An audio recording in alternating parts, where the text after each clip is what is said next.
Oke, yang mengawali nanti monggo topik 1 punyanya Mbak Mawar. Punya Punyanya saya, Mbak. Bu. Monggo. Saya jadikan Ya, co-host dulu ya, sebentar Mas. oh Kan ya. belum jadikan co-host. Oke, siap. Monggo Mas Agus sambil Oke, saya menyimak. Nggih, monggo. baik. Izin share screen Ibu dan teman-teman. Nggih, monggo.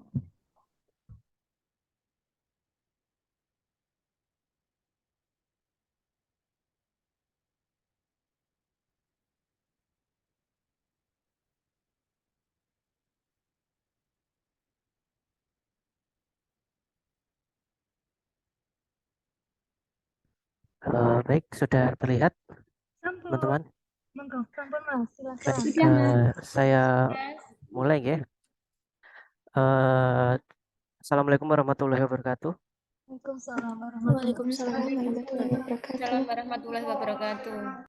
Baik, kebetulan saya dapat jatah untuk topik 1, filosofi pendidikan. Kita mulai dari filosofi pendidikan, ya. Kita mulai dari topik 1, yaitu saya ini tentang perjalanan pendidikan di Indonesia yang pencetusnya yaitu Ki Hajar Dewantara.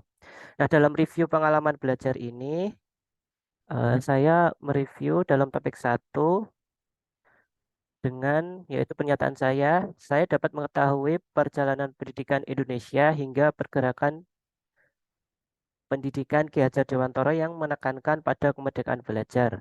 Nah, pada zaman dulu atau zaman kolonial itu, pada tahun 1854, beberapa bupati mendirikan inisiasi pendidikan kabupaten, tetapi hanya untuk mendidik calon pegawai.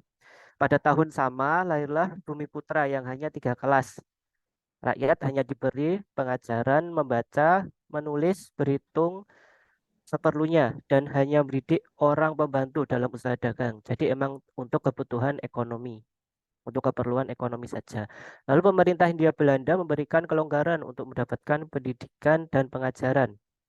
Lalu pada tahun 1920 lahir cita-cita baru pendidikan yang berubah radikal dalam pendidikan dan pengajarannya. Lalu pada tahun selang 1922 lahirlah Taman Siswa di Yogyakarta yang berbasis keagamaan. Nah, ada Islam, Kristen maupun Katolik, yaitu sebagai gerbang emas kemerdekaan dan kebebasan kebudayaan bangsa dan juga sebagai jiwa rakyat yang merdeka dan bebas. Nah, dengan pendidikan itu dengan pusat pendidikan yaitu dalam lingkup keluarga, sekolah maupun masyarakat. Lalu perjalanan kurikulum pendidikan dari awal terbentuk sampai sekarang yaitu terdapat rencana pelajaran tahun 1947, yaitu terus ada rencana pelajaran 1952, selanjutnya ada rencana pelajaran 1964, lalu ada kurikulum 1968, kurikulum 1975, kurikulum 1984, kurikulum 1994, lalu ada KBK di tahun 2004, dulu ada KTSP tahun 2006, ada K13, lalu sekarang ini yang kita adalah kurikulum Merdeka.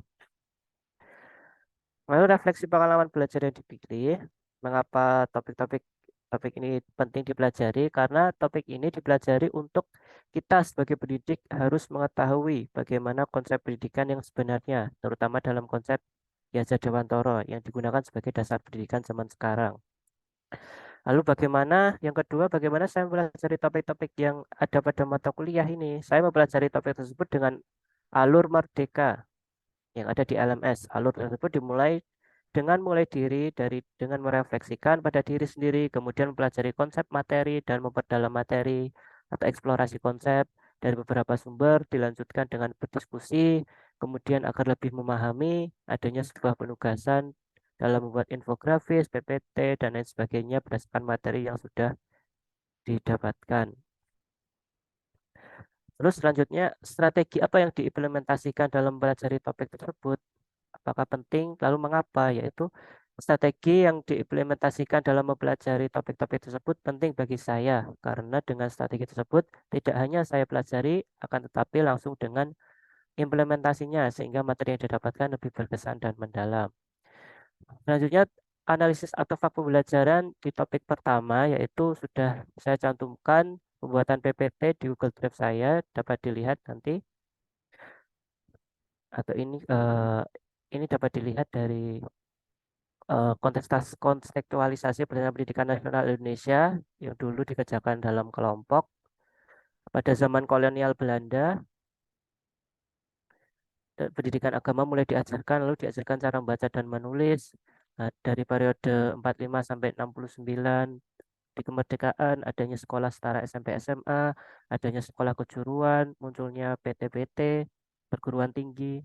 Lalu dalam pergerakan nasional di zamannya itu adanya sistem kurikulum pembelajaran di Indonesia. Lalu adanya aliran pendidikan seperti ilmu agama, peternakan, pertanian, kebudayaan, dan lain sebagainya. Lalu pembelajaran dengan ceramah. Misalnya adanya ilmu agama, khususnya ada agama Islam yang seperti di atas tadi disebutkan. Lalu kesan-kesan pembelajaran yang bermakna, yaitu setelah saya mengetahui sistem pendidikan yang diusung Ki Hajar Dewantara, saya ingin mengimplementasikan apa yang sudah saya dapatkan. Implementasi tersebut dimulai dari dengan merefleksikan diri dengan sistem pendidikan Ki Hajar Dewantara sebagai pendidik yang meliputi menanamkan trilogi pendidikan pada diri sendiri. Bagaimana peran saya sebagai pendidik yang tidak hanya sebatas mentransfer ilmu saja dan pengetahuan, kemudian saya akan memulai dengan penerapan bagaimana peserta didik mendapatkan haknya dalam tumbuh dan berkembang dalam lingkup pendidikan. Proses pembelajaran berpihak pada peserta didik dengan memberikan kebebasan dalam memperoleh pembelajaran. Akan tetapi, tetap diberikan pengawasan dan diberi landasan untuk tetap berpegang teguh dalam Pancasila yang diwujudkan dalam profil pelajar Pancasila. Nah, saya kira cukup sekian saja Ya, presentasi dari saya. ya, makasih Mas Agus. Ini terkait dengan topik 1 ya, filosofinya mengawali dengan Ki Hajar Dewantara. Nanti saya review di akhir aja ya, biar nanti bisa nyambung satu sama lain. Oke, Ya, untuk Mas Agus mengatur nuwun. Untuk sesi selanjutnya yang topik 2 sinten? Saya Ibu. Oke, saya jadikan co-host dulu ya Mbak Ernis. Nggih Ibu. Monggo non, sampun. Nggih.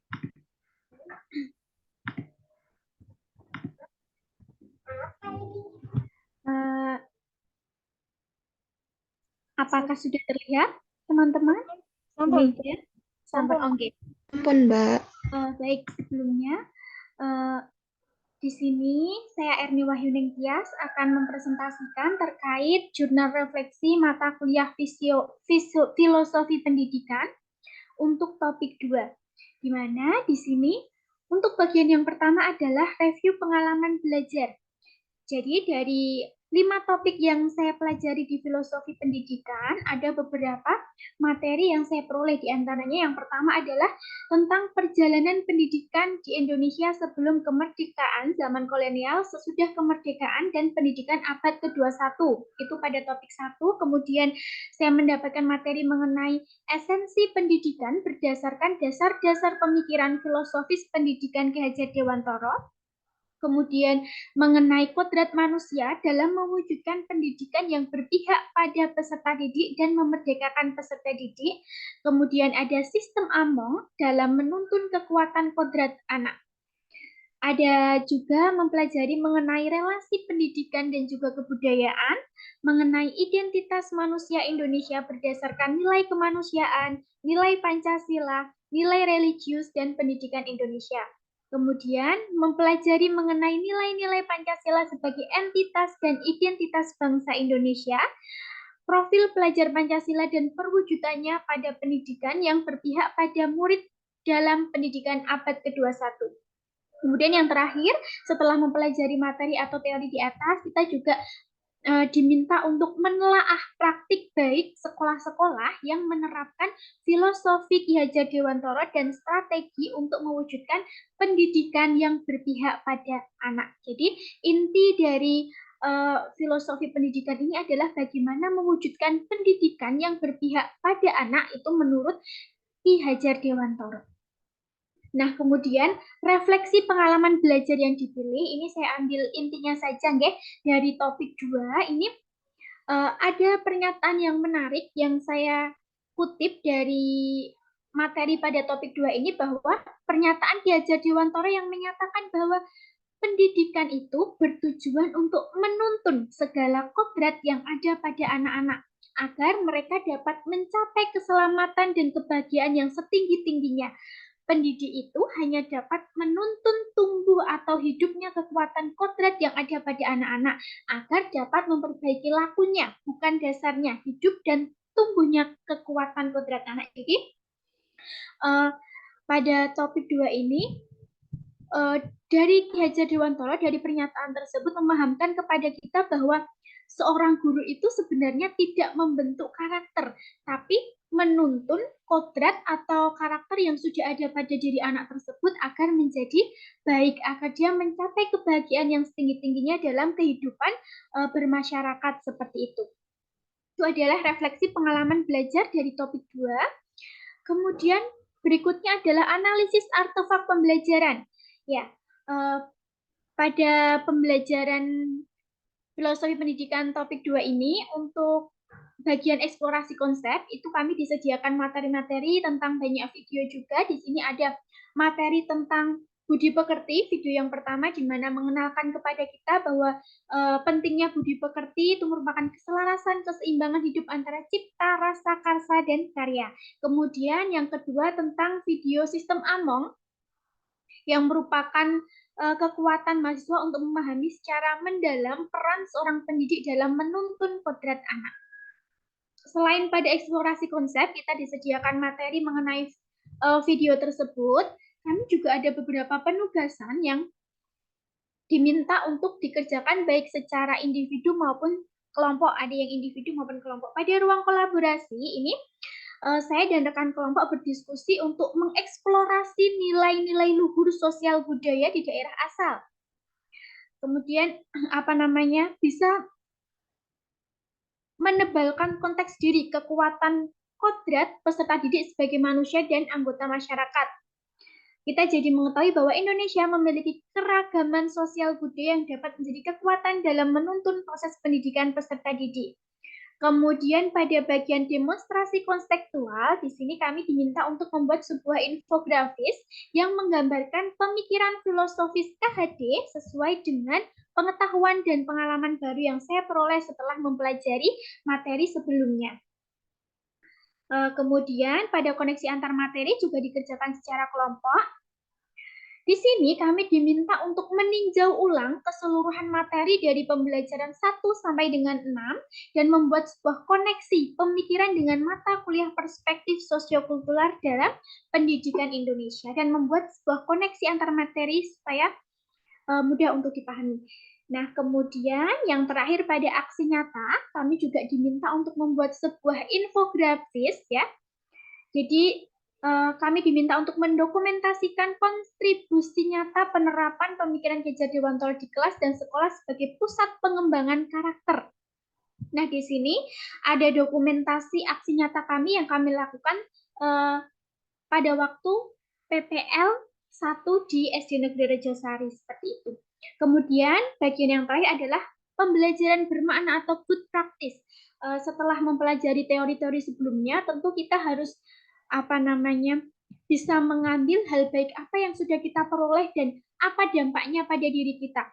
Nah, dari sini, dari mempelajari materi ini, proses perubahan yang ingin saya terapkan adalah bagaimana nantinya saya bisa mewujudkan konsep-konsep dasar pendidikan Ki Hajar Dewantara yang bisa memberikan pembelajaran sesuai dengan minat dan bakat peserta didik. Jadi, guru itu tidak seharusnya memaksakan apa yang ada pada diri anak tersebut ya, tapi tugas kita adalah menuntun kodrat anak supaya bisa tumbuh dan berkembang sesuai dengan kemampuannya seperti itu. Jadi untuk contoh praktik baiknya itu saya terapkan melalui kegiatan praktik PPL 1 gitu. Jadi dengan mengikuti kodrat alam dan juga kodrat zaman.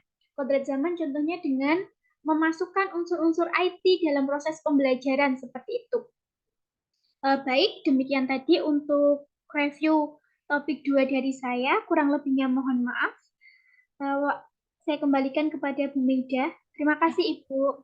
Nah, matur nuwun Mbak Erni, menarik sekali ya. Ketika kita mereview dari topik 1 dan 2 pun satu sisi kemarin kan saya nggak ngikuti di semester 1, tapi ketika saya mendengarkan pun saya kemarin baca sekilas ya dari filosofi pendidikan, mengawali dari kayak Mas Agus tadi ngomong tripusat. Kemudian yang ini adalah bahwa manusia itu atau anak terlahir itu untuk dituntun kodratnya ya, sebagai lakunya nanti seperti apa, bahkan bisa mengikuti kodrat alamnya atau nanti kodratnya zaman.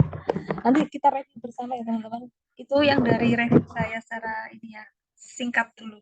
Oke, topik 3 matur nuwun Mbak Erni ya atas presentasinya. Ini jenengan kan PowerPoint, tapi untuk file dalam bentuk ini sudah ada ya yang sesuai format. Sampun, Ibu. Oh, yes Iya, ya. sampun. Ya, matur nuwun untuk topik 3 siapa nih? Mohon maaf Ibu. Ya, piye Mbak? Semoga jenengan. Enggak, ini karena topik di filosofi pendidikan itu kan cuma ada 5 topik. Jadi untuk yang topik 2 Mbak Erni sama saya. Jadi ada 2 orang untuk yang topik 2. Oke, ini siap Mbak Ismu. Saya jadikan co-host dulu ya. Nanti buat ini perbandingan teman-teman ketika kita mereview pun satu hal nanti kan ada tambahan materi ya yang kita bisa kupas. Nggak apa-apa, monggo Mbak Ismu udah saya jadikan co-host. Silakan.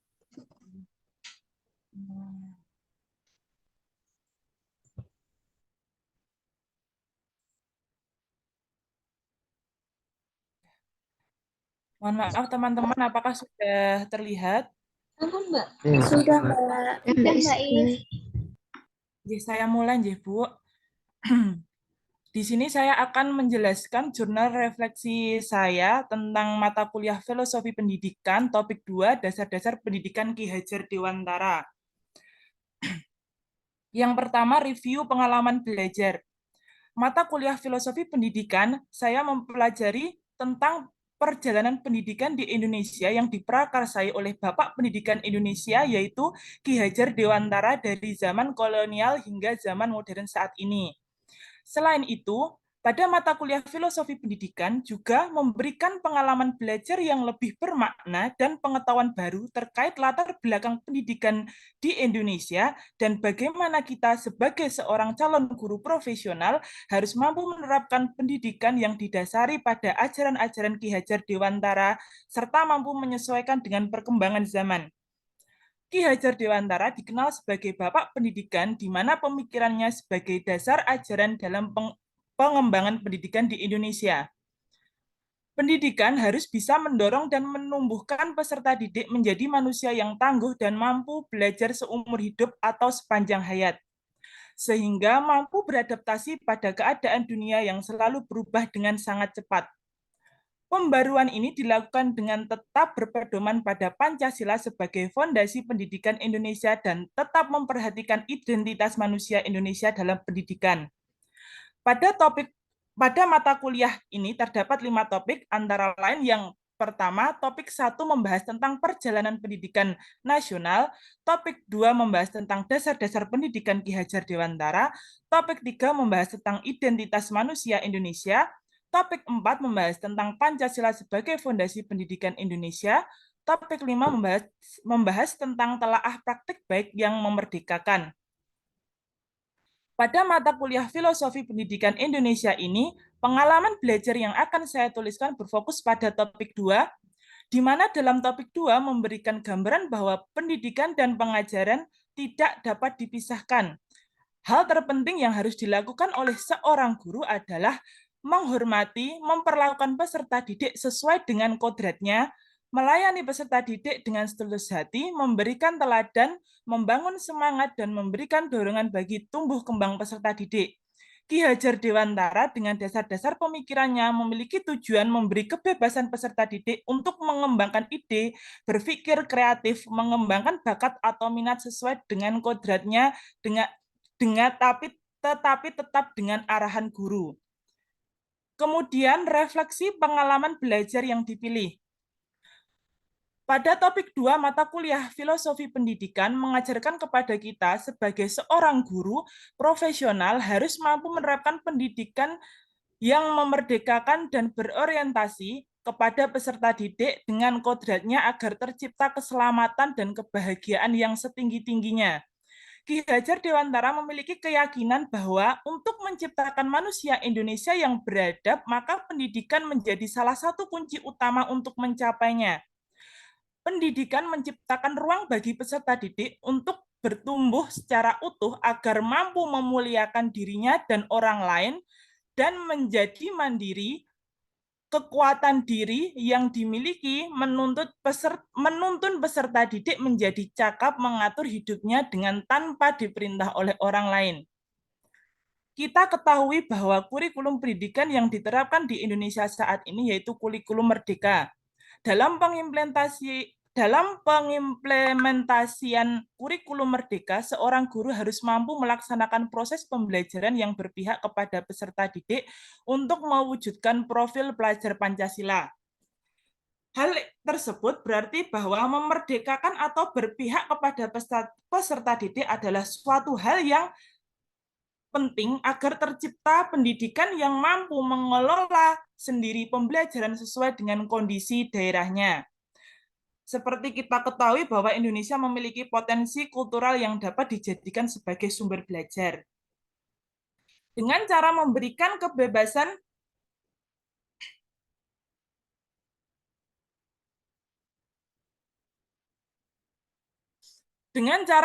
kebebasan kepada peserta didik untuk bebas berkreasi, berdiri sendiri, tidak bergantung pada orang lain, mengembangkan atau membangun pengetahuan, bakat, dan minat sesuai yang dia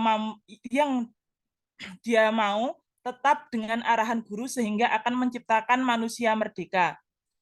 Perkuliahan PPG Prajabatan, setiap topik dilakukan dengan mengikuti alur merdeka, yaitu mulai dari diri, eksplorasi konsep, ruang kolaborasi, demonstrasi kontekstual, elaborasi pemahaman, koneksi antar materi, dan aksi nyata.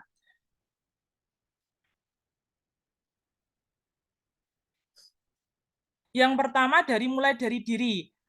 Mulai dari diri terdapat kegiatan di dalamnya, yaitu saya mengerjakan pertanyaan reflektif yang berjumlah 5 soal. Menjawab 5 soal pertanyaan reflektif ini bertujuan untuk mengenal secara mendalam pemikiran filosofi Ki Hajar Dewantara tentang pendidikan.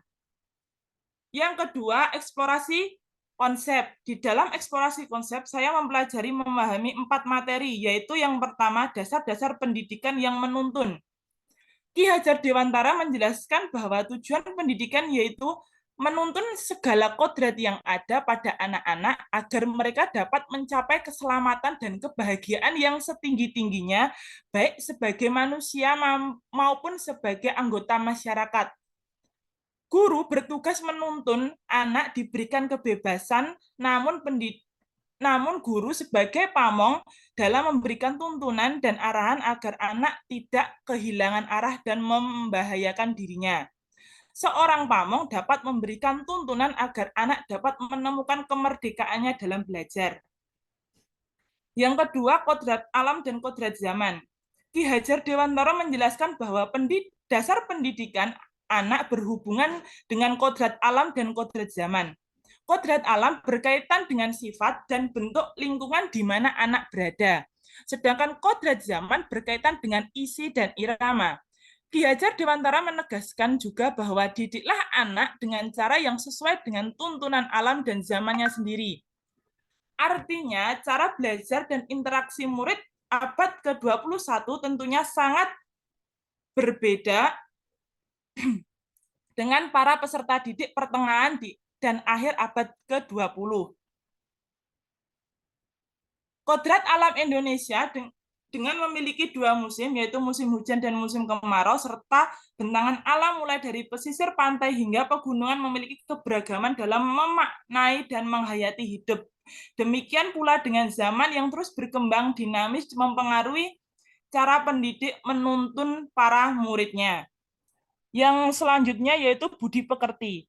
Menurut Ki Hajar Dewantara, budi pekerti atau watak atau juga karakter merupakan perpaduan antara gerak pikiran, perasaan, kehendak, atau kemauan sehingga menimbulkan tenaga. Budi pekerti juga dapat diartikan sebagai perpaduan antara cipta, karsa sehingga menciptakan karya. Ki Hajar Dewantara menjelaskan keluarga menjadi tempat yang utama dan paling baik untuk melatih pendidikan sosial dan karakter baik bagi seorang anak. Peran orang tua sebagai guru, penuntun, dan memberi teladan menjadi sangat penting dalam pertumbuhan karakter baik anak. Orang tua merupakan teladan yang baik bagi anak-anaknya di dalam lingkungan keluarga sehingga peserta didik dapat berinteraksi sosial dengan baik. Yang selanjutnya sistem Among berdasarkan video yang saya simak di dalam LMS mengenai penjelasan tentang sistem Among. Maksud sistem Among yang disampaikan oleh Ki Hajar Dewantara merupakan proses memberikan contoh dan mengarahkan peserta didik menjadi manusia yang lebih baik tanpa harus mengambil hak murid sehingga murid dapat berkembang sesuai dengan hati dan pikirannya tanpa adanya paksaan dari guru.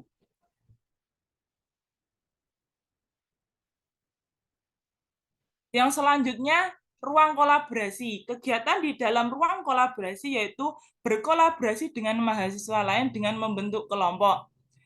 Nah, saya berada di kelompok 4, kami berdiskusi mengenai mengeksplorasi nilai-nilai luhur sosial budaya di daerah asal dalam upaya menebalkan konteks diri peserta didik sebagai manusia dan anggota masyarakat. Yang selanjutnya, demonstrasi kontekstual. Di sini saya juga berdiskusi dengan kelompok untuk membuat satu karya berupa mind mapping untuk menggambarkan strategi dalam mewujudkan pemikiran Ki Hajar Dewantara mengenai pendidikan yang berpihak kepada murid. Selanjutnya pada elaborasi pemahaman, melalui forum diskusi di ruang virtual kami memberikan pertanyaan reflektif terkait pemahaman kami mengenai pemikiran filosofi Ki Hajar Dewantara. Selanjutnya, koneksi antar materi. Kegiatan pada koneksi antar materi ini dilakukan juga secara kelompok. Kami berdiskusi membuat sebuah PowerPoint mengenai pendidikan dan nilai sosial budaya yang di dalamnya terdapat 3 pertanyaan yang harus dijawab. Yang selanjutnya pada aksi nyata. Di dalam aksi nyata kita merupakan tugas individu sehingga saya menuliskan jurnal refleksi. Jurnal refleksi yang ditulis secara rutin merupakan media untuk mendokumentasikan perasaan, gagasan, dan pengalaman serta praktek baik yang telah dilakukan sehingga memberikan kontribusi nyata penerapan pemikiran Ki Hajar Dewantara di kelas dan sekolah sebagai pusat pengembangan karakter. Selanjutnya, analisis artefak pembelajaran. Artefak pembelajaran pada topik 2 terdiri dari demonstrasi kontekstual, koneksi antar materi, dan aksi nyata sebagai bukti pendukung hasil refleksi pengalaman belajar yang telah saya lakukan. Yang pertama, demonstrasi kontekstual. Di dalam demonstrasi kontekstual, saya beserta kelompok membuat mind mapping untuk menggambarkan strategi dalam mewujudkan pemikiran Ki Hajar Dewantara mengenai pendidikan yang berpihak kepada murid.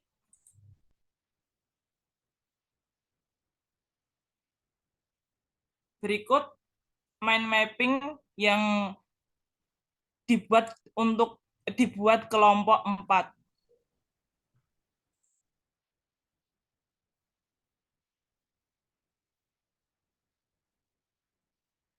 Selanjutnya pada koneksi antar materi.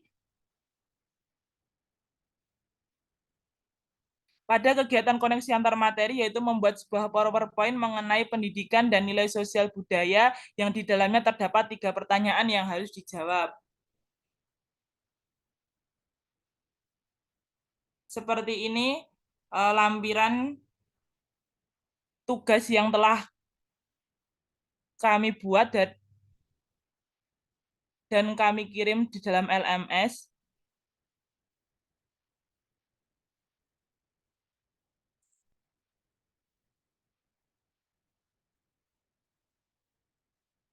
Selanjutnya aksi nyata. Di dalam aksi nyata ini kami membuat jurnal reflektif secara individu dan membuat infografis.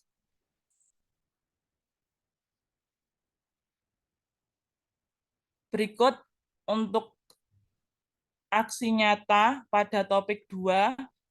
Di sini menjawab 5 pertanyaan yang terdapat di dalam LMS, kemudian dilampirkan dengan dokumentasi mengenai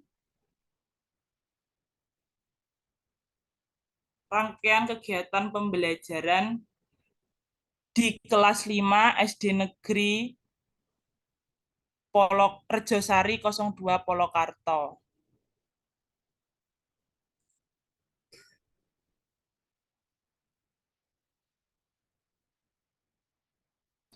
Selanjutnya pembelajaran yang bermakna. Makna yang saya dapat dari topik 2 bahwa kita sebagai calon guru profesional tidaklah mudah, akan ada tantangan-tantangan yang harus dihadapi di mana kita harus mampu merancang pembelajaran yang beradaptasi dengan perkembangan zaman, mampu menciptakan perkembangan yang berpihak kepada peserta didik dan memerdekakan sesuai dengan kodratnya yang mengacu pada pemikiran-pemikiran Ki Hajar Dewantara tanpa menghilangkan nilai-nilai luhur bangsa Indonesia. Selain itu, menjadi guru tidak hanya menjadi pendidik, tetapi juga harus menjadi pamong dan teladan yang baik bagi peserta didik agar tumbuh menjadi manusia yang berkarakter baik. Terima kasih. Cukup sekian presentasi saya mengenai jurnal refleksi filosofi pendidikan topik 2 dasar-dasar pendidikan Ki Hajar Dewantara. Waktu saya kembalikan kepada Bu Maida. Oke, siap. Makasih Mbak Ismo. Terkait dengan hal ini pun sama seperti yang tadi di Erni ya, ada kaitannya dengan guru itu nanti ke depannya bisa menjadi among-pamong gitu ya, untuk bisa menuntun kodrat anak hingga mengikuti kodrat alam dan kodrat zaman. Oke, nanti saya review untuk sekilas lebih panjang ya kalau sudah selesai. Monggo, makasih Mbak Ismo. Oke, lanjut untuk topik 3. Saya Bu Maida. Ya, Mbak Auli nih saya. Sampun Mbak, monggo. Nggih, Bu.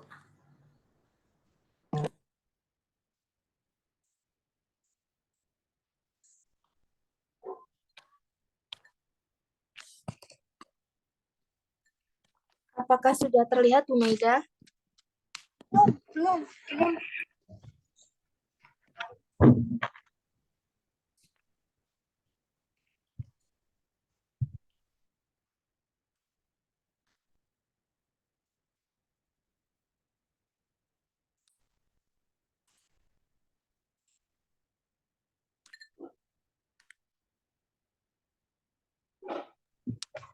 Ya, ini proses lewat HP ya Mbak ya?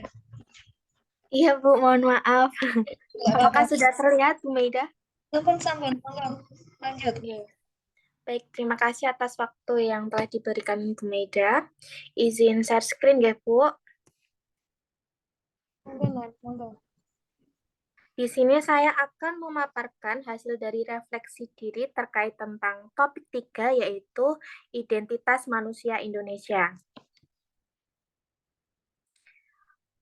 Agendanya yaitu yang pertama tentang review pengalaman belajar, kemudian refleksi pengalaman yang dipilih, kemudian ada analisis artefak pembelajaran, dan yang terakhir ada pembelajaran secara bermakna atau good practice. Adapun review pengalaman belajar yang saya peroleh dalam topik 3 ini yaitu membahas mengenai beberapa keberagaman identitas manusia Indonesia yang mencangkup nilai, martabat, budaya, dan bahasa. Salah satu ciri khas manusia Indonesia menurut saya adalah tentang keberagaman budayanya, di mana masyarakat Indonesia terkenal dengan keramah tamahannya. Hal itu nampak terlihat pada saat peserta didik saling akrab terhadap teman-teman sebayanya. Kemudian pada refleksi pengalaman mengajar yang saya pilih. Pada saat saya PPL pertama di SD Negeri Rejosari 02 Polokarto, saya mengobservasi peserta didik di kelas 1. Hal yang saya temui terkait tentang identitas manusia di Indonesia yaitu di mana guru kelas 1 sebelum memulai pembelajaran melakukan doa bersama. Kemudian di sela-sela pembelajaran, guru diselipkan materi terkait penguatan tentang nilai-nilai luhur yang ada dalam Pancasila. Seperti halnya guru mengajarkan kepada peserta didik untuk menjunjung tinggi nilai gotong royong, peduli, dan memiliki rasa empati terhadap sesama peserta didik maupun di lingkungan masyarakat sekitar sekolah. Kemudian ada pun analisis artefak pembelajaran yaitu pada saat pembelajaran di luar kelas. Pada saat PPL pertama saya kemarin, peserta didik berjalan-jalan bersama dengan guru untuk melakukan pembelajaran di luar kelas. Hal itu nampak peserta didik rukun dengan teman-teman sebayanya dan duduk bersama-sama melakukan pembelajaran di luar kelas. Hal itu membuktikan bahwa walaupun di antara mereka mempunyai perbedaan terkait tentang latar belakang suku, ras, budaya, bahasa, maupun terkait tentang perbedaan sosial, tidak membuat mereka saling acuh maupun tidak peduli terhadap satu sama lainnya. Kemudian ada pun pembelajaran bermakna dalam topik 3 tentang identitas manusia di Indonesia yang saya dapatkan yaitu sebagai seorang pendidik nantinya saya harus betul-betul mengetahui latar belakang peserta didik saya. Hal itu sangat penting saya lakukan agar saya dapat memberikan pelayanan yang sesuai kepada setiap peserta didik yang memiliki karakteristik yang berbeda-beda pula. Mungkin itu saja Bu Maida yang dapat saya sampaikan. Kurang lebihnya saya mohon maaf. Waktu saya kembalikan kepada Bu Maida. Terima kasih.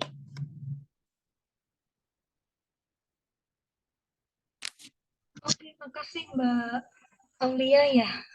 Ini Iya, Bu. kan udah buat ini ya formatnya ya, nah. Soalnya Sampun. ini bentuk PPT. Oke. Nuhun topik 3 tentang identitas manusia Pancasila. Lanjut untuk topik 4 sinten nggih? Saya Ibu, Mbak Bekti. Mbak Bekti. Oke, siap. Saya jadikan co-host Ria. Nggih.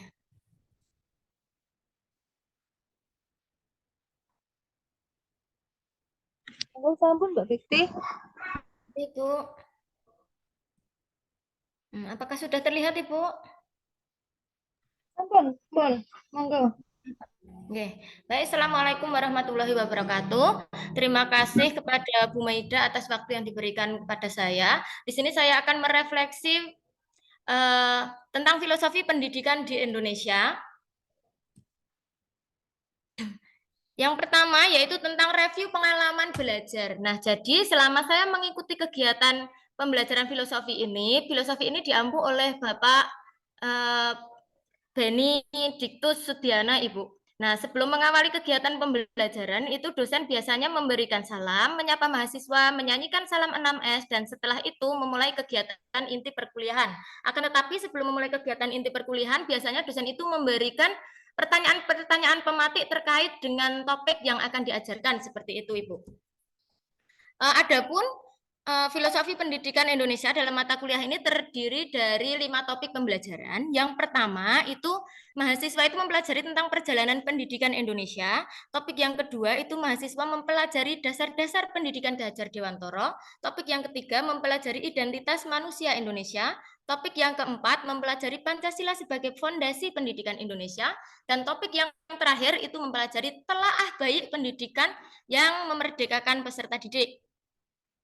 Langsung masuk pada topik pertama, itu tentang perjalanan pendidikan. Perjalanan pendidikan ini dimulai sejak peradaban agama Hindu-Buddha hingga sekarang. Dahulu itu pendidikan itu dilakukan oleh kerajaan-kerajaan lokal yang selanjutnya berpengaruh terhadap masuknya pendidikan Islam yang digagas oleh para wali dan kiai. Nah, selanjutnya itu dikembangkan oleh Ki Hajar Dewantara melalui Bumiputra yang hanya mempunyai 3 kelas. Seperti itu, Ibu. Yang masuk ke topik 2 yaitu tentang dasar-dasar pendidikan Ki Hajar Dewantara. Menurut Ki Hajar Dewantara itu setiap siswa itu memiliki kodratnya tersendiri. Dengan demikian sebagai guru itu harus dalam melakukan pengajaran itu harus disesuaikan. Yang pertama tentang kodrat zaman. Itu berarti dalam melakukan kegiatan pembelajaran itu guru itu harus menyesuaikan zamannya. Berbeda dengan zaman dahulu, itu waktu saya di SD seperti itu, Bu, itu kegiatan pembelajarannya itu individual dan monoton, hanya guru, berpusat pada guru. Akan tetapi sesuai dengan kodrat zaman, yang sekarang di era globalisasi dan teknologi, jadi kegiatan pembelajaran itu melalui pendekatan teknologi atau sering yang disebut dengan TPACK seperti itu, Ibu. Jadi kegiatan pembelajaran itu juga menggunakan media-media teknologi, ada LCD, laptop, seperti itu. Terus yang kedua ada kodrat alam. Kodrat alam ini menegaskan bahwa setiap anak itu sudah membawa kodratnya masing-masing. Jadi sebagai guru itu tidak bisa mengubah kodrat tersebut. Akan tetapi guru itu hanya bisa menuntun, mengubah ke arah yang lebih baik. Seperti memberikan pembiasaan-pembiasaan, sholat duha, pembentukan karakter, terus pembiasaan salam 3S, senyum, salam, sapa, pembentukan empati, seperti itu, Ibu. Terus yang C, itu ada sistem among. Among berarti itu ngomong. Sebagai guru itu harus mampu ngomong siswanya, jadi menciptakan kebahagiaan di dalam kelas tersebut. Jadi tidak hanya mentransfer ilmu, tetapi siswa itu juga diberikan kebebasan, juga diberikan untuk bisa berpendapat. Jadi di dalam diri siswa itu senang mengikuti kegiatan pembelajaran, tidak tertekan seperti itu, Ibu. Jadi sebagai guru itu harus mampu memilih metode media yang sesuai dengan karakteristik siswa yang sedang diajarnya, seperti itu, Ibu. Topik yang ketiga itu identitas manusia Indonesia. Manusia Indonesia itu berarti identitas manusia yang menghayati nilai-nilai kemanusiaan khas Indonesia. Nilai-nilai ini berupa nilai kebinekaan, nilai Pancasila, dan nilai religius. Kebinekaan berarti di Indonesia itu memiliki budaya, adat istiadat, agama, suku bangsa yang beragam. Dengan demikian, sebagai warga negara Indonesia yang mengamalkan nilai-nilai Pancasila, itu harus saling menghormati perbedaan-perbedaan inilah yang menjadi ciri khas bangsa Indonesia. Selain itu, berdasarkan pada nilai religius, itu semua warga Indonesia memiliki agama yang dianut meskipun agamanya berbeda. Nah, dengan demikian kita harus memberikan banyak toleransi agar terjadi kerukunan antar umat beragama, saling menghormati. Di Indonesia ini untuk menjaga agar saling menghormati itu salah satunya dengan memberikan libur di tanggal-tanggal hari raya keagamaan seperti itu. Terus pada topik yang keempat itu Pancasila sebagai fondasi pendidikan Indonesia. Ini mempelajari tentang pentingnya Pancasila sebagai fondasi pendidikan Indonesia. Ini Pancasila sebagai falsafat hidup bangsa itu hendaknya dapat menjadi bahan refleksi atas keseluruhan tindakan dan pemikiran bangsa Indonesia termasuk dalam pendidikan. Nah, adapun salah satu upaya yang dapat dilaksanakan agar Pancasila itu masuk dalam dunia pendidikan Indonesia itu dengan mengintegrasikan nilai-nilai ke dalam pembelajaran. Nah, hal ini dapat diwujudkan dalam profil pelajar Pancasila. Profil pelajar Pancasila ini mengacu sebagai acuan utama yang mengarahkan kebijakan-kebijakan pendidikan sekaligus menjadi acuan sebagai pendidikan untuk membangun karakter peserta didik seperti yang telah diterapkan di Indonesia sekarang ini menggunakan kurikulum merdeka yang didasarkan pada profil pelajar Pancasila seperti itu. Terus topik yang kelima, telaah praktik baik pendidikan yang memerdekakan peserta didik. Pendidikan yang memerdekakan itu adalah suatu proses pendidikan yang berpihak pada peserta didik dengan meletakkan unsur kemerdekaan, kebebasan merupakan belajar secara mandiri sesuai dengan tumbuh kembangnya, pemetaan kebutuhan serta profil pelajar dan kodratnya. Pada tahapan ini guru diterapkan itu hanya sebagai fasilitator saja. Jadi kegiatan pembelajaran itu berpusat kepada peserta didik seperti itu. Selanjutnya refleksi pengalaman belajar yang dipilih. Nah, pada kesempatan ini saya memilih di topik 4 yaitu tentang Pancasila sebagai fondasi pendidikan Indonesia. Adapun alasan saya memilih ini yaitu Pancasila sebagai fondasi pendidikan Indonesia. itu karena saya menjadi lebih sadar bahwa Indonesia ini mempunyai berbagai macam keberagaman, misalnya etnis, ras, suku, dan budaya, yang mana keberagaman ini harus kita lestarikan. Keberagaman tersebut bisa dikatakan sebagai identitas bangsa Indonesia.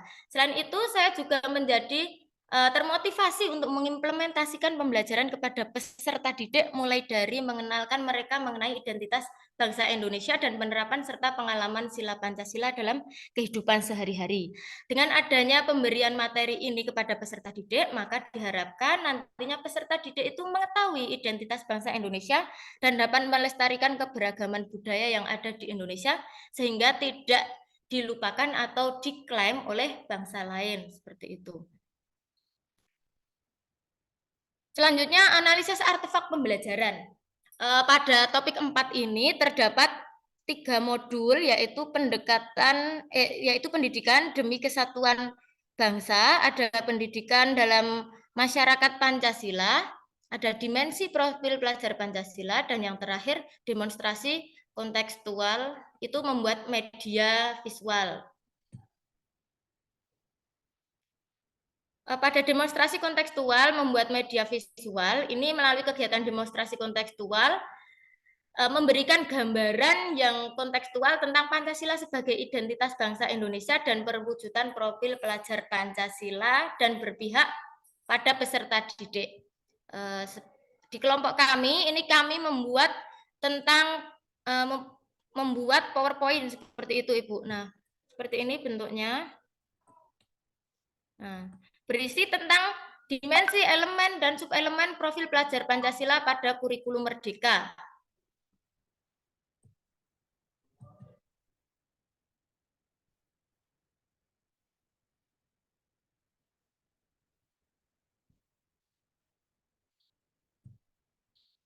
Yang selanjutnya, pembelajaran bermakna. Nah, setelah saya mempelajari topik 4 mengenai Pancasila sebagai fondasi pendidikan pembelajaran di Indonesia, ini sebagai guru yang bertugas menjadi fasilitator di sekolah, sebaiknya menanamkan nilai-nilai Pancasila kepada peserta didik sejak dini.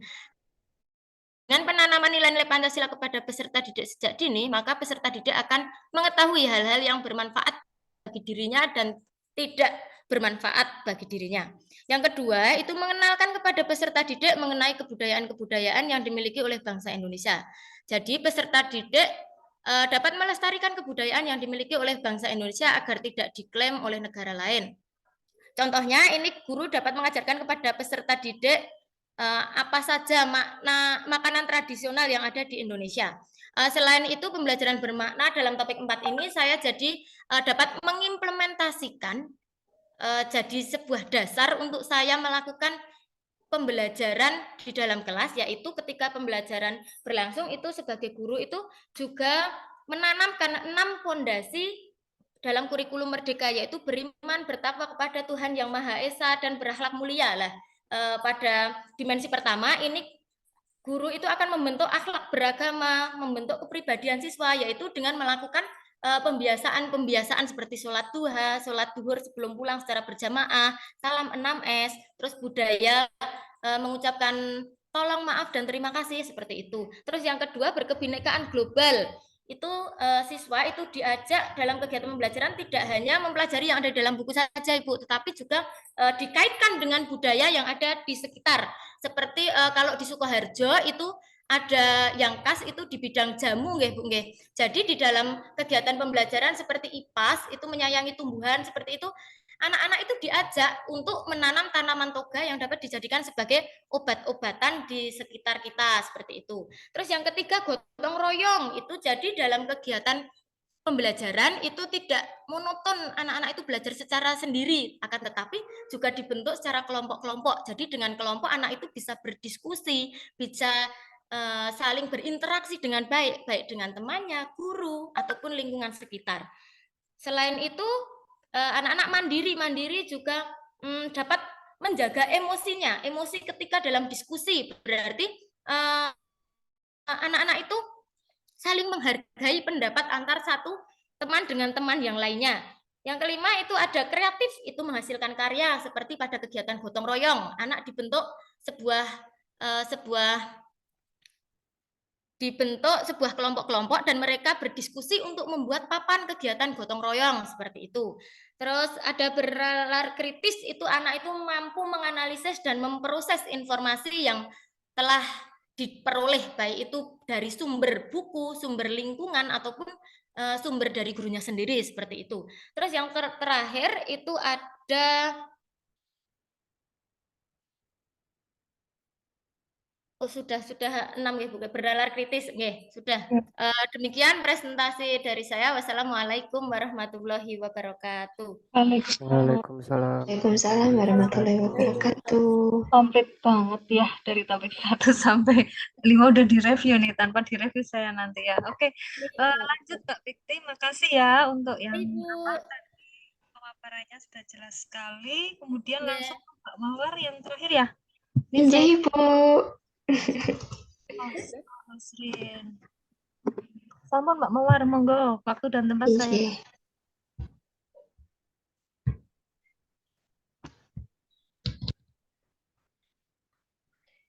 Apakah sudah terlihat Ibu? Sampun, monggo.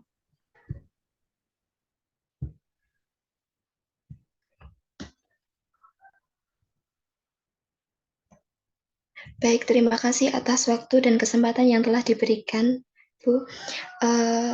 Untuk review pengalaman belajar di filosofi pendidikan ini terdapat 5 topik. Yang pertama, topik 1 perjalanan pendidikan nasional, topik 2 dasar-dasar pemikiran Ki Hajar Dewantara, topik 3 identitas manusia Indonesia, topik 4 Pancasila sebagai fondasi pendidikan Indonesia, dan yang terakhir pendidikan yang memerdekakan. Nah, kali ini saya akan mereview topik 5, yaitu pendidikan yang memerdekakan. Dengan telaah praktek baik pendidikan yang memerdekakan. Nah, pada topik ini membahas mengenai pendidikan yang memerdekakan, di mana berisi tentang pendidikan yang berpihak pada peserta didik dan memerdekakan peserta didik sesuai dengan perkembangan abad 21. Terdapat gambaran bagaimana pendidikan yang memerdekakan dalam bentuk video pada bagian eksplorasi konsep, sejauh mana pendidikan berpihak pada peserta didik pada pendidikan abad ke-21 yang kemudian dapat saya implementasikan pada saat praktek pembelajaran di PPL 1 sebagai aksi nyata proyek perubahan di sekolah PPL dengan mengintegrasikan penerapan nilai karakter Pancasila di sekolah. Nah, untuk argumen tentang pendidikan yang memerdekakan, di sini dapat diartikan bahwa yang pertama, pendidikan yang memberikan ruang bagi peserta didik untuk mengembangkan potensi, bakat, dan minat pada pembelajaran maupun di luar pembelajaran. Kemudian pendidik hanya berperan sebagai fasilitator dan menuntun dalam menyalurkan bakat, potensi sesuai dengan kodrat alam dan kodrat zaman, sesuai dengan perspektif Ki Hajar Dewantara mengenai pendidikan yang merdeka. Kemudian, memberikan kebebasan bagi peserta didik untuk berpendapat dengan mengekspresikan dan menyuarakan pendapatnya. Selanjutnya, memberikan kebebasan untuk membangun pengetahuannya sendiri melalui eksplorasi diri dan sesuai dengan gaya belajarnya. Dan dalam penerapannya, pendidikan yang merdeka juga mengintegrasikan pemanfaatan teknologi atau IT untuk mempermudah dalam belajar dan meningkatkan kualitas pembelajaran agar dapat maksimal. Untuk selanjutnya yaitu mengenai refleksi pengalaman belajar yang dipilih. Nah, mengapa topik 5 ini penting untuk dipelajari? Pembahasan topik ini sangat penting bagi saya untuk dipelajari dan sangat bermakna bagi seorang pendidik dalam menerapkan pendidikan yang memerdekakan peserta didik serta berpihak pada peserta didik.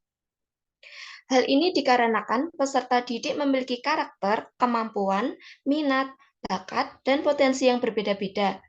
Maka dari itu, guru harus mampu memberikan pengajaran sesuai dengan kondisi dan kebutuhan belajar mereka.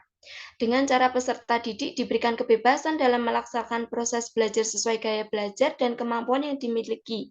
Akan tetapi, guru tetap berperan dalam menuntun segala perbedaan peserta didik dan mengembangkan potensi agar dapat berkembang secara maksimal.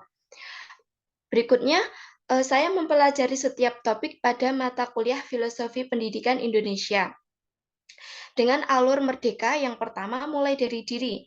Nah, dimulai dari diri ini saya menuliskan refleksi kritis dengan menjawab 3 pertanyaan mengenai telaah praktek baik di beberapa sekolah yang mengimplementasikan pendidikan yang berpihak dan memerdekakan peserta didik. Nah, dari 3 pertanyaan tersebut meliputi apa yang saya ketahui terkait dengan pendidikan yang memerdekakan dan berpihak kepada peserta didik, kemudian mengapa saya memilih menjadi guru, dan kemudian bagaimana pendidikan yang berpihak peserta didik dan memerdekakan menjadi bagian dari diri Anda sebagai seorang pendidik. Untuk selanjutnya, pada bagian eksplorasi konsep, disajikan video tentang pendidikan yang merdeka yang diterapkan di sekolah-sekolah khusus. Nah, mahasiswa membangun argumen reflektif dan kritis tentang bagaimana sekolah-sekolah ini mengimplementasikan pendidikan yang berpihak dan memerdekakan peserta didik. Untuk selanjutnya, ruang kolaborasi.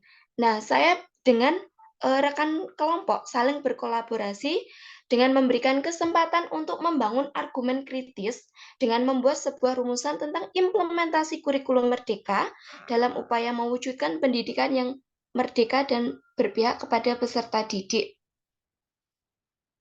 Rumusan ini dapat mengacu pada pemikiran Ki Hajar Dewantara sebagai entitas dan identitas bangsa Indonesia dan perwujudan profil pelajar Pancasila pada pendidikan pada abad 21. Untuk bagian demonstrasi kontekstual, memberikan pemahaman tentang pendidikan yang berpihak pada peserta didik dan memerdekakan peserta didik dalam pendidikan abad ke-21 melalui media visual berupa video. Selanjutnya pada bagian elaborasi pemahaman, saya memberikan pendapat mengenai pertanyaan pemantik pada ruang kolaborasi berdasarkan pemahaman topik 5 ini, kemudian dengan mahasiswa saling memberikan umpan balik atau refleksi yang telah dipaparkan.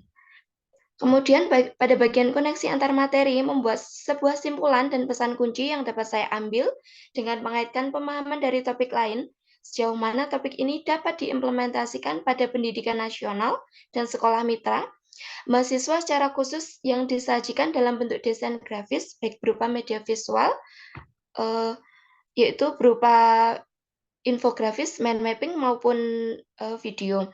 Nah, yang terakhir pada bagian aksi nyata, saya membuat sebuah proyek perubahan tentang implementasi pendidikan yang berpihak dan memerdekakan peserta didik pada pendidikan abad ke-21 dengan sekolah mitra, yaitu pada saat melaksanakan PPL 1.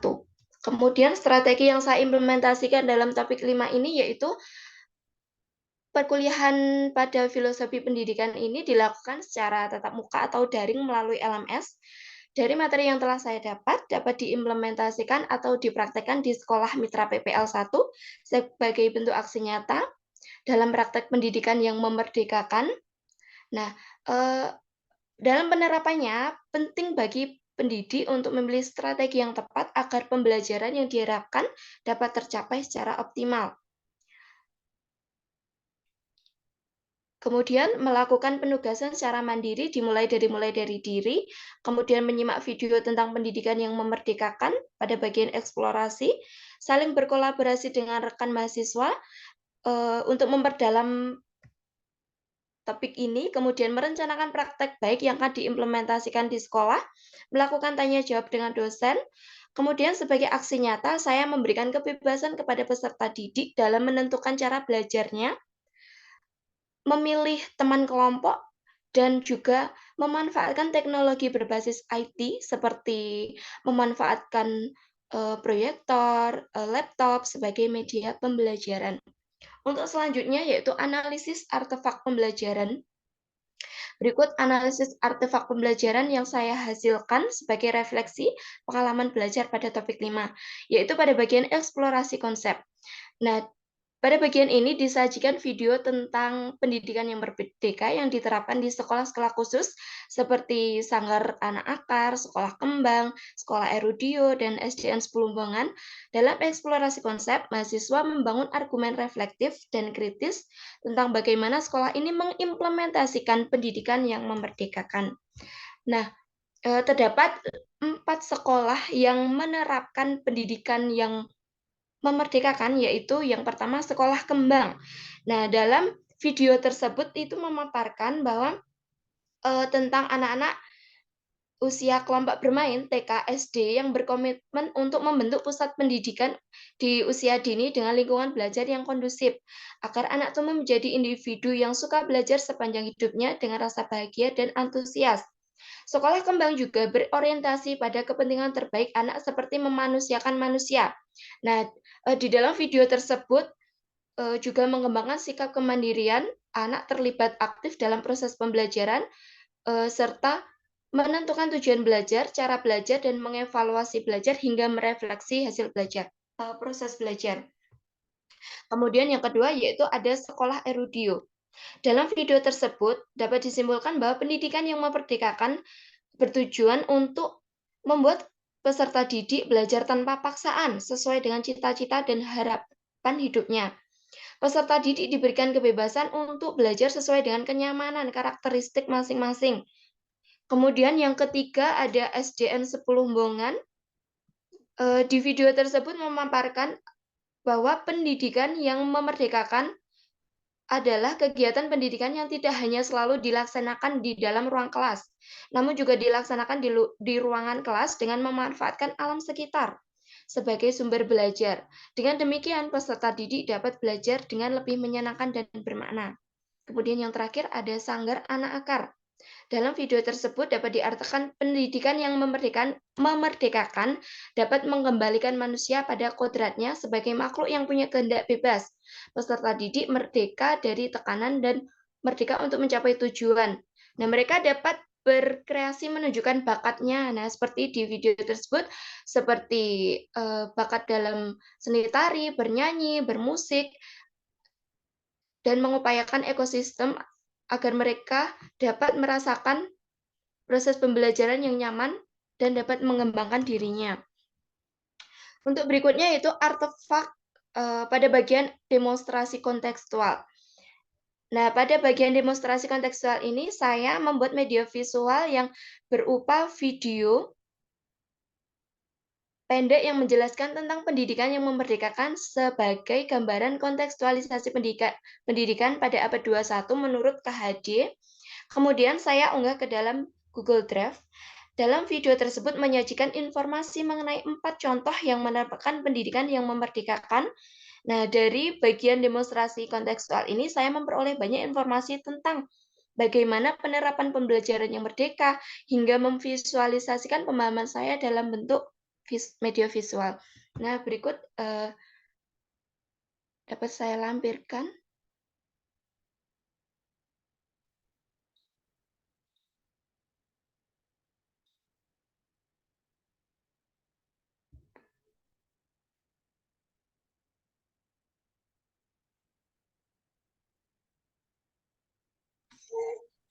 Tidak muncul nggak kalau Ya, Bu, mohon maaf. nanti nggak usah ditampilkan nggak Bapak Mbak kan? Oke, Bu. Langsung saja ya. Lanjut.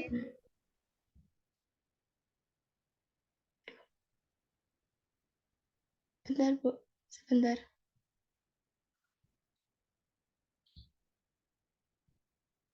Oke, karena tidak terhubung, saya lanjutkan saja ya, Bu. Oke, lanjut. Poinnya aja. Napa ingkang teks mawon, Mbak. Berikutnya untuk artefak koneksi antar materi, yaitu membuat kesimpulan dan kata kunci mengenai materi pendidikan yang memerdekakan dan berpihak pada peserta didik yang dipaparkan dalam bentuk teks. Kemudian artefak pada bagian aksi nyata, saya merumuskan proyek perubahan tentang pendidikan yang memerdekakan dan berpihak pada peserta didik dengan memaparkan praktek baik tentang pemanfaatan teknologi kegiatan pembelajaran di kelas menggunakan LCD sebagai media pembelajaran ketika melaksanakan praktek mengajar, dan saya publikasikan melalui media sosial YouTube. Kemudian yang terakhir pada bagian pembelajaran bermakna atau good practice. Bagi saya, menjadi seorang guru harus mampu memberikan pendidikan yang sesuai dengan kebutuhan peserta didik. Hal ini sejalan dengan perspektif KHD, yaitu pendidikan yang menuntun segala kodrat alam dan kodrat zaman hingga mencapai keselamatan dan kebahagiaan. Pada kontekstualisasi pendidikan yang berpihak pada peserta didik dapat digambarkan sebagai berikut. Guru sebagai fasilitator dalam pembelajaran. Peserta didik memiliki kemandirian dalam belajar. Maksudnya ini peserta didik bisa mengkonstruksi pengetahuannya sendiri. Kemudian mereka dapat saling bekerja sama dalam belajar kelompok. Melalui diskusi, mereka dapat mengembangkan pola pikir yang kritis, kreatif, dan inovatif, kemudian dapat membentuk jiwa yang beriman dan bertakwa melalui pembiasaan nilai-nilai profil pelajar Pancasila, dan peserta didik dapat berkembang sesuai kemampuan dan potensinya. Untuk selanjutnya, kontekstualisasi pendidikan yang memerdekakan, di sini diartikan bahwa pendidikan tidak memaksakan peserta didik dalam belajar. Mereka dapat belajar dari berbagai sumber, bukan hanya belajar dari guru, dan mereka dapat memilih kelompok belajar sesuai dengan keinginannya.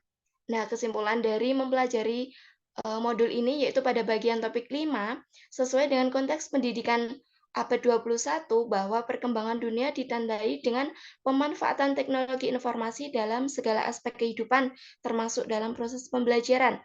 Maka sebagai guru juga harus mampu menjadi agen perubahan dengan mengintegrasikan teknologi ke dalam kegiatan pembelajaran, mengembangkan keterampilan berpikir 4C, mengimplementasikan kurikulum merdeka dengan penerapan profil pelajar Pancasila melalui P5, yang mana dapat menanamkan nilai-nilai karakter Pancasila dalam diri peserta didik. Nah, mungkin demikian saja, Bu, penyampaian atau refleksi topik 5 dari saya. Kurang lebihnya saya mohon maaf. Saya kembalikan ke Bu Maida. Makasih Mbak Sekar, saya ingatnya Mbak Mawar. Oke, non, ini saya remove fokusnya. Matur nuwun. Review singkat ya teman-teman. Mohon maaf ini saya off kamera dulu. Ini sudah terhitung jam 1 jam 15 menit ya. Kalau kita ngomong kayak gini kadang nggak sadar ternyata udah lebih 7 menit, 10 menit gitu ya. Tapi enggak masalah, tadi udah komplit banget tanpa saya harus ngomong panjang lebar, tapi hanya mereview singkat ya. Ketika di seminar pendidikan ini teman-teman diharapkan mampu mereview di setiap mata kuliah. Kalau pokok bahasa sekarang kan filosofi pendidikan, yang mana itu ada 5 topik gitu ya, yang tadi sudah tersampaikan oleh 6 mahasiswa, yang 12 itu di Mbak Ismu dan Mbak Aulia.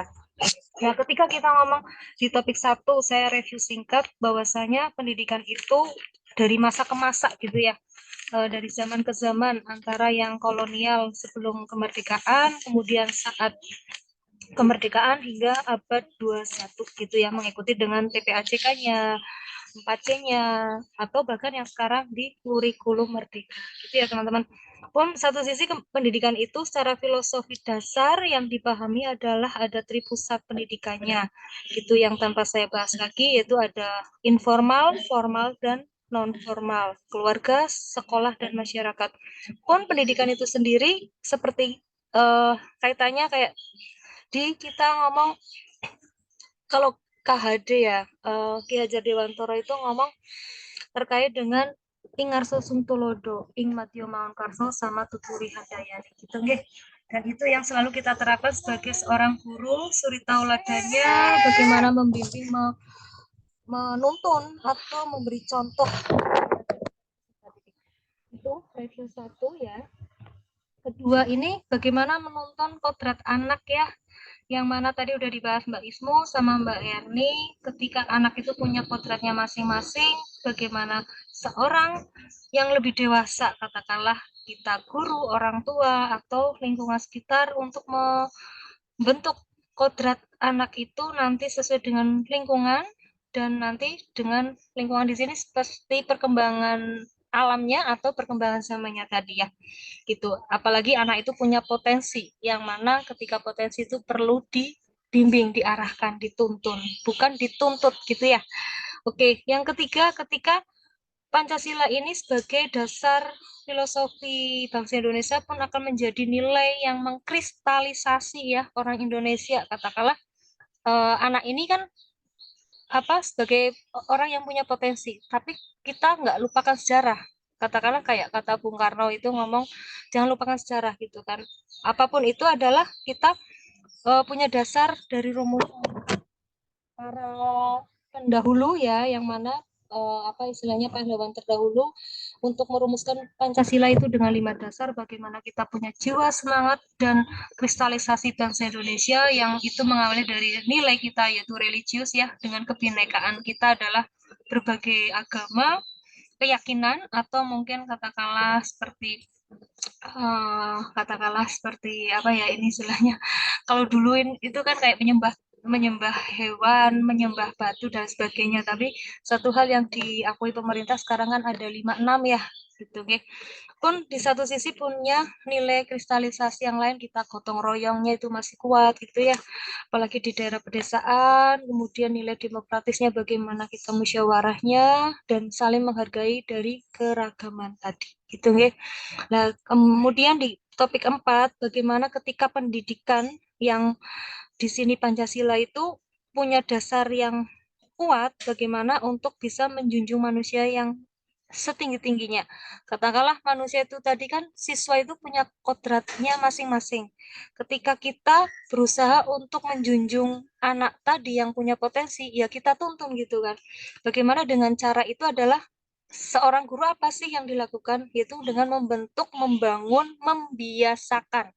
Katakanlah kalau saya ingat dalam materi saya di sosiologi itu kita ngomong ada sosialisasi dan internalisasi. Apa sih gitu ya? Ketika sosialisasi itu adalah proses membelajarkan, sosialisasi gitu. Proses belajarnya seorang individu untuk membelajarkan suatu hal. Nah, ketika di sini bagaimana karakter itu adalah dibelajarkan. Bagaimana cara membelajarkan? Ada teori, ada praktek. Katakanlah kalau teori kita ngomong kayak gitu, nasihati. Tapi ketika praktek itu penting. Katakanlah kalau orang itu ngomong jarkoni, ojo ngajar orang iso nglakoni. Omko omong kosong, omdo omong doang gitu. Kalau bisa ketika guru atau siapapun lah di sini peserta didik atau anak itu adalah dengan potensi kita harus menuntunnya tadi. Bagaimana orang yang dewasa itu tahu bagaimana untuk bisa mengarahkan anak yang ke arah baik dan yang buruk seperti itu ya. Pun satu sisi teman-teman sebagai calon guru atau yang sudah mengajar di sini katakanlah nanti membentuk karakternya siswa adalah melalui kurikulum yang sekarang, yaitu dengan kita mengkaitkan dengan profil pelajar Pancasila gitu nggih. Lalu yang terakhir dengan topik 5, bagaimana praktek yang baik ini untuk memerdekakan siswa gitu ya dalam hal prakteknya di pembelajaran gitu. Yang tadi sudah dibahas oleh Mbak Mawar, bagaimana kita membuat aksi nyatanya dalam bentuk rencana pembelajaran, kita sebut modul ajar, untuk menyesuaikan minat, bakat, menjadikan siswa itu aktif dan pembelajaran itu bermakna gitu ya. Itu bermakna selalu kita junjung tinggi kok di kurikulum apapun. Begitu juga siswa harus aktif. Itu di kurikulum apapun itu harus seperti itu. Katakanlah tidak boleh teacher center kayak gitu. Kita harus selalu student center gitu ya. Itu yang review saya teman-teman. Cuma ketika ini sebelum saya tutup, saya mau tanya dulu nih. Kita sambil diskusi sekilas dulu ya. Ketika ketika di filosofi pendidikan ini tadi kan sudah melingkupi pembahasan bagaimana perjalanan pendidikan nasional, bagaimana dasar pendidikan dari Ki Hajar Dewantoro, atau manusia itu menjadi manusia Indonesia seutuhnya dengan identitasnya masing-masing, atau Pancasila itu adalah sebagai fondasi, hingga prakteknya ini adalah teman-teman di PPL dalam bentuk modul ajar atau RPP-nya. Pertanyaan saya nih, ketika filosofi pendidikan ini ya, kan itu akan tercantum ya, akan tersirat, akan direncanakan dalam bentuk langkah pembelajaran yang ada di RPP atau modul ajar. Untuk kegiatan awal ya, nah kan ada kegiatan awal nih, kalau dalam langkah pembelajaran, ada kegiatan inti, ada kegiatan akhir. Pertanyaan saya, ketika di kegiatan awal itu filosofi pendidikannya itu seperti apa? Mungkin bisa disinggung di sini? Atau mungkin saya minta pendapat dari Mas Agus dulu nih.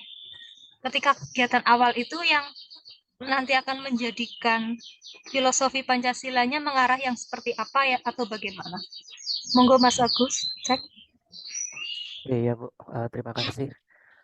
Izin menjawab, mungkin untuk filosofi pendidikannya dari ke semua topik ya, untuk awal-awal itu dalam kegiatan awal pembelajaran itu dapat kita lihat waktu menemukan karakter peserta didik atau yang terprogram dari profil belajar Pancasilanya itu, yaitu antara lain ya nilai berkebinekaan global atau yang lain sebagainya itu tercermin dalam waktu kita berdoa juga bisa Bu. Terus untuk uh, menyanyikan lagu-lagu nasional yang tercermin juga dalam belajar profil Pancasila. Mungkin seperti itu Bu. Ya, terima kasih Mas Agus. Ya, memang Ya. demikian ya. Salah satu kan belajar Pancasila adalah dengan kita selalu untuk menjunjung tinggi keanekaragaman. Bisa dalam bentuk kita meyakini bahwa peserta didik itu kan nanti kedepannya dia tidak melulu bahwa ayo nak kalian udah siap belajar ya, hari ini kita bahas topik bahasan ini. Nah, kegiatan awal pun dengan menyiapkan kesiapan siswa, bagaimana ketika anak itu diminta untuk berdoa terlebih dahulu, atau anak itu dengan diapersepsi katakanlah motivasi belajarnya bagaimana, oh kita arahkan ke nilai-nilai karakternya. Ya gitu nggih. Ya yang tadi udah terjawab bagaimana kita dengan berdoa, kita bagaimana untuk istilahnya nanti kalau dalam nilai Pancasilanya nanti kan istilahnya teman-teman menghargai keberagaman seperti halnya berdoa kan pasti di setiap sekolah katakanlah tidak semua itu muslim kayak gitu karena kita kan menjunjung tinggi dari kebinekaan itu. Oke, itu satu hal contoh ya. Terima kasih sudah sekilas menjawab dari pertanyaan ini. Yang mungkin bisa jadi nanti kalaupun ada semacam kritikan ditanyakan itu sudah bisa merangkum ke situ ya gitu nih. Kemudian ke arah inti nih. Ketika kita ngomong inti itu kan pasti fokus ada di dalam rangkaian materi yang akan disampaikan, pokok bahasan yang akan disampaikan. Tapi tidak lepas pun ketika kita ngomong filosofi pendidikan, bagaimana sih penerapan itu di dalam pembelajaran gitu ya. Monggo untuk mungkin kalau saya bisa minta ke Mbak Aulia gitu. Gimana Mbak Aulia?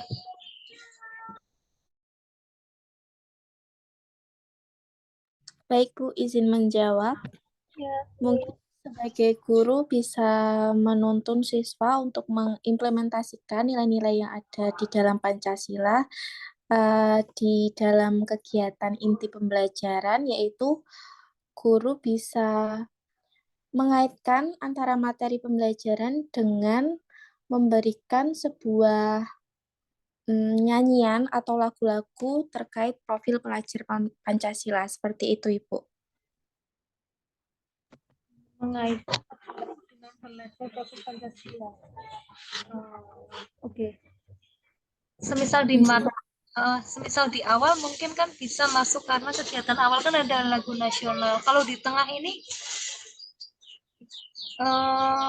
ya mungkin nggak apa-apa lah dari Mbak Aulia. Mungkin disesuaikan dengan materinya seperti itu Ibu. Ya memang sih nggak masalah sih. Ini kan pendapat Mbak Aulia ya.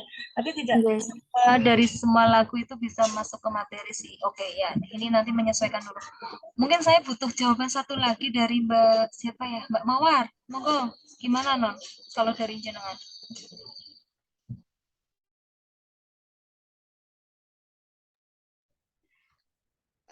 Baik Bu, mungkin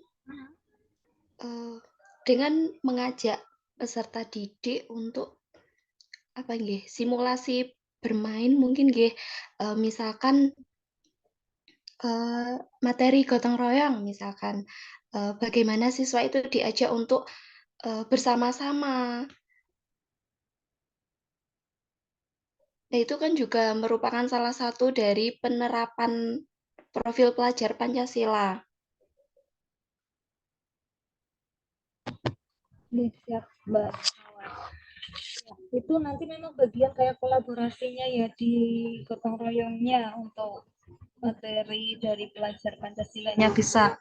Dan ini untuk kaitannya pun tidak hanya perannya di antar peserta didik ketika siswa dengan diminta untuk pembagian kelompok kah atau diskusi kah, itu kan nanti memang arahnya bagaimana mereka menghormati, ya, saling bergotong royong satu sama lain, menghormati pendapat teman atau sesama kelompok teman yang lain gitu.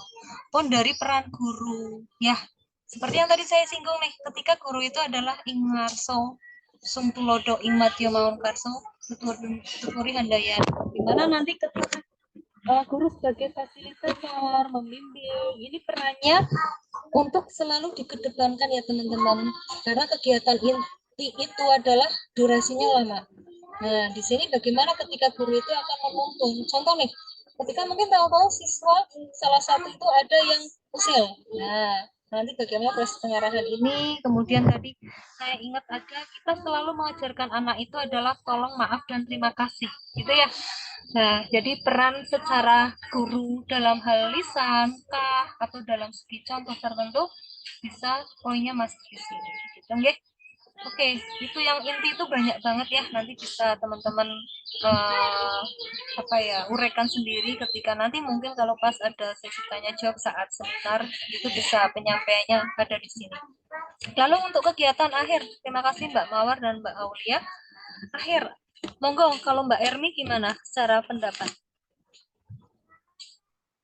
Baik Ibu, untuk kegiatan penutup pembelajaran, mungkin untuk nilai-nilai Pancasilanya, bagaimana siswa itu diminta untuk menyimpulkan kegiatan pembelajaran. Dari situ kita bisa melihat bagaimana guru bisa menghargai pemikiran dari siswa yang mereka bisa mengeksplor sendiri apa yang sudah mereka dapat dari kegiatan pembelajaran, sehingga mereka itu bisa menyusun kata-kata sendiri bahwa oh ya, yang saya peroleh dari pembelajaran hari ini adalah tentang apa saja. Nah, itu kita memberi kesempatan kepada siswa untuk mengungkapkan pendapatnya tentang kegiatan pembelajaran hari itu. Kemudian juga mengadakan tentang refleksi pembelajaran, apakah menyenangkan atau tidak, seperti itu. Kemudian juga ditutup dengan menyanyikan lagu daerah sebagai bukti rasa cinta terhadap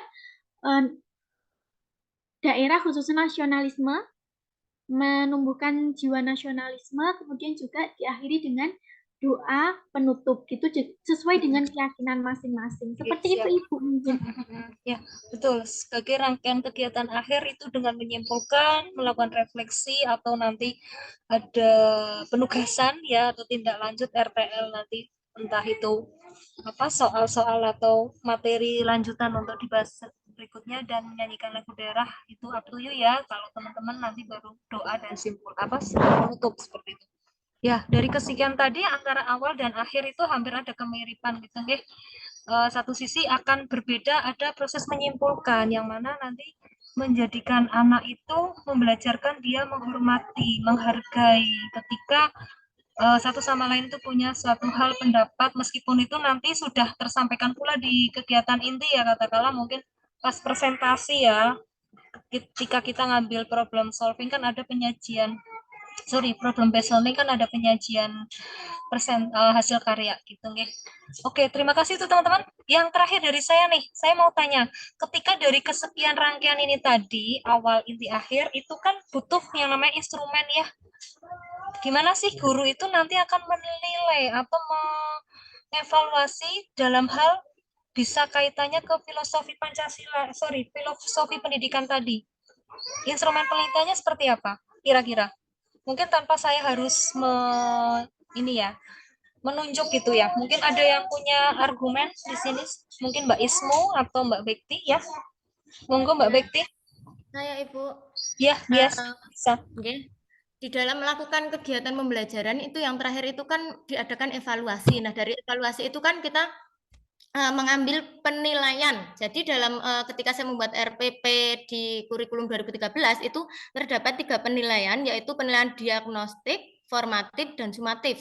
Diagnostik ini dilakukan di awal pembelajaran. Jadi pada awal pembelajaran kita itu memberikan pertanyaan-pertanyaan pematik yang dikaitkan dengan lingkungan dan juga mengaitkan dengan lingkungan dan juga materi yang akan kita ajarkan, seperti itu Ibu. Nah, nilai-nilai filosofinya itu kan setiap anak itu memiliki tumbuh dan berkembang itu dari keluarga yang berbeda ya Bu ya. Dengan demikian kita akan mengetahui bagaimana sifat masing-masing anak. Nah, dari sifat masing-masing anak itu muncullah profiling pembelajaran. Dari profiling pembelajaran ini kita dapat memilih strategi, media, metode dalam kita akan melakukan kegiatan pembelajaran seperti itu, Ibu. Jadi melalui didasarkan pada karakteristik siswanya seperti itu dapat diperoleh dari melakukan diagnostik dan pemantik itu. Terus yang kedua itu penilaian formatif. Ini bisa penilaian individu dan juga penilaian secara kelompok. Nah, penilaian individu itu kan berarti kan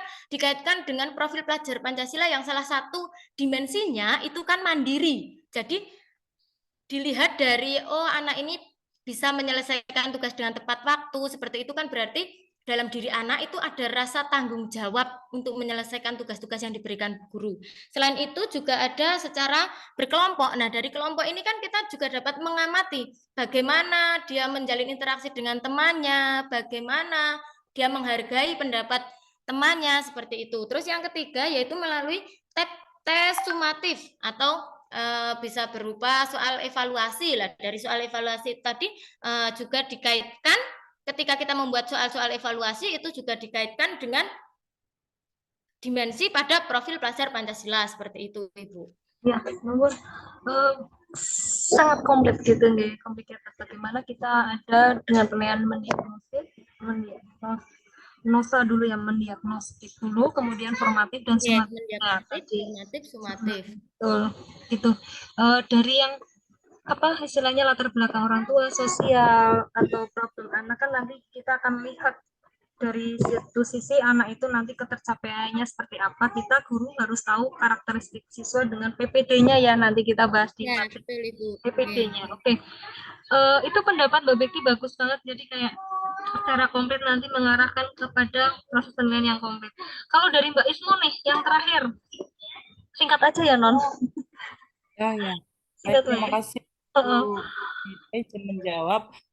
Untuk menurut saya, ya untuk penilaian juga hampir sama, ya Bu. Untuk RPP biasanya penilaian itu kemarin kalau membuat modul ajar itu penilaian berasal dari penilaian diagnostik, formatif dan sumatif ya. Untuk diagnostik itu diambil dari seperti pertanyaan pemantik. Untuk formatif itu bisa dari pengerjaan LKPD, atau sumatif itu bisa dari soal evaluasi. Jadi kita bisa mengambil penilaian dari 3 instrumen tersebut. Seperti itu, terima kasih. Oke, closing statement ya. Terima kasih untuk teman-teman hari ini terkait filosofi pendidikan di pokok bahasan topik mata kuliah filosofi pendidikan sudah selesai ya. Saya tutup dan ini kita lanjut untuk besok di PPD ya. Materi ya gitu ya Mbak. Baik. Ibu. Tapi mohon maaf sebelumnya Ibu, ini saya ingin bertanya itu terkait inovasi nggih Bu, itu di topik selanjutnya pada seminar ini lah niku bagaimana nggih Bu? Soalnya di kelompok lain itu sudah disinggung seperti itu Bu. Terus kemarin teman-teman itu tanya, "Nggonamu piye?" gitu. Inovasi yang apa Mbak? Yang bagian nanti saya tanyakan ke dosen yang lain dulu ya terkait ini, soalnya takutnya kayak tadi ada yang WA saya terkait modul ajar atau pakai ke-13, ternyata beberapa yang lain dosen itu menghendaki Umer kayak gitu ya. Nah, nggih Bu, terkait itu juga. Biar nanti seragam gitu ya dengan luaran dari PPL Prajab ini. Mungkin gitu aja ya teman-teman, makasih banget. Ini sudah 1 jam 36 menit, berarti sesuai praduga saya ya, mungkin lebih dari 60 menit. Karena teman-teman tadi kalau lihat katakanlah saya pengen segini, tapi ternyata ngomong panjang lebar kita bisa sampai sejauh ini. Tapi itu enggak masalah, terima kasih banget kita udah mereview bersama-sama pun belajar bersama bagaimana mengaktifkan siswa, menjadikan siswa sesuai minat, bakat, hingga belajar yang menyenangkan. Gitu nggih. Terima kasih, saya tutup ya teman-teman semua. Sampai berlanjut di materi selanjutnya kita akhiri, dan untuk agenda selanjutnya kita sambil komunikasi dengan Mbak Bekti atau yang lain ya untuk di materi PPD. PPT-nya ya. Kita nggih. Ibu. Nggih. Matur nuwun, saya tunggu. Untuk LMS-nya ya, belum pada unggah ya. Tadi saya ngecek belum diunggah. Nggih, Ibu. Heeh. Untuk minggu depan, maaf Ibu, untuk minggu depan itu sistemnya juga sama seperti ini ya, Bu. Jadi unggah LMS dan juga presentasi seperti itu, Ibu. Nggih, siap-siap. Karena yang lainnya kan ada yang sudah unggah. Nanti unggahnya Oh, cukup di file ini apa, mata kuliah satu dulu. Nanti untuk yang PPD nyusul gitu nggih. Untuk kelompok lain itu ada yang mata kuliah yang selektif dan juga positif. Jadi mata kuliah yang wajib dan yang tidak itu loh, Bu. Nah, untuk kelompok kita bagaimana ya, Bu? Atau diselesaikan yang wajib semua dulu atau ada yang selektif, elektif? Selektifnya. Nanti saya tanyakan dulu ya. Kemungkinan kalau misalnya wajib memang harus kita selesaikan dulu. Kalau selektif kan nanti kita bisa milih. Cuma milihnya kan katakanlah apakah minimal 1 atau minimal 2-nya nanti kita konfirmasi dulu ke dosen yang lain ya. Biar nanti sama-sama tidak menganggap bahwa wah enak ya nggonmu siji, wah enak ya nggonku akeh banget gitu ya. Gitu nggih? Bu Meida, iya piye Mbak Erni? Ngapunten, mau mengkonfirmasi. Tapi ini keluar dari topik. Enggak apa-apa, gimana? Untuk yang mata pelajaran yang kemarin kuliah untuk namanya sosial emosional Ibu, itu punya saya ada ulasannya mirip dengan punya Mas Nurholis, Ibu. Nah, nyun pangapunten itu ternyata hanya materi kami sama, tapi untuk kontennya berbeda nih Ibu. Yang di topik berapa 2? Yang topik 1 aksi nyata, Ibu. Aksi nyata. Coba nanti saya cek lagi ya. Soalnya memang kemarin sempat saya melihat beberapa ada yang sama. Mungkin kalau pas di materi tertentu yang keanekaragaman hayati ya. Iya, Ibu, Lara. Iya benar-benar. Kan itu hampir ada kemiripan, cuma nanti tetap butuh konfirmasi ketika keanekaragaman hayati kan materi video jenengan ada yang beda sama Mas Nurholis ya. Saya lupa soalnya setiap mahasiswa ada yang saya kasih komen di situ. Ya nanti saya cek lagi yang Mbak Erni nanti buat konfirmasi hal tersebut. Jenengan bisa wapri saya, kemudian untuk saya cek kembali dan saya bisa kaitannya mengubah nilai karena ketika ada kesamaan atau hal yang menurut saya itu memang perlu dibenarkan ya nanti berarti nilainya berubah gitu nggih. Iya Ibu, berarti sakit untuk diperbaiki ngoten nggih Bu nggih kalau misal ada unsur-unsur yang itu. Kalau diperbaiki enggak Mbak, cuma konfirmasi. Karena kan karena kita udah masuk topik 3 jadi nanti kalau semua mengirim perbaikan jadi saya mengulangi ngoreksi ulang jadinya kayak mantan. Gitu. Makanya kemarin terima kasih Ibu. Mohon maaf teman-teman kemarin kan sering saya udah ngingetin, ayo dong silakan bagi yang memang mau merevisi sudah saya tunggu sebelum nanti saya nilai. Memang kalau saya kan kadang nilai tak cicil ya, beda sama dosen yang lain mungkin ya saya nggak tahu. Tapi ketika sebelum saya nilai itu kan saya udah antisipasi teman-teman, saya kasih warning, ayo dong kalau mau kirim ulang silahkan sebelum nanti saya eksekusi kayak gitu. Itu ya. Iya Ibu, matur suwun Ibu. Iya, sami-sami teman-teman. Sudah ya, saya tutup nggih. Ibu. Terima kasih hari ini dan salam berjumpa lagi nanti kita wafri dengan Mbak Erni monggo terkait dengan yang konfirmasi tadi atau Mbak Betty terkait dengan PPD nanti di daring yang selanjutnya gitu nggih. Karena kita mau puasa dulu ya. Tapi enggak masalah puasa daring pun tetap lanjut ya di LMS kan gitu nggih. Akhir pekan, akhir kalam dan saya tutup. Wassalamualaikum warahmatullahi wabarakatuh. Matur nuwun. Waalaikumsalam warahmatullahi wabarakatuh. Terima kasih. Saya selalu Ibu. Yeah.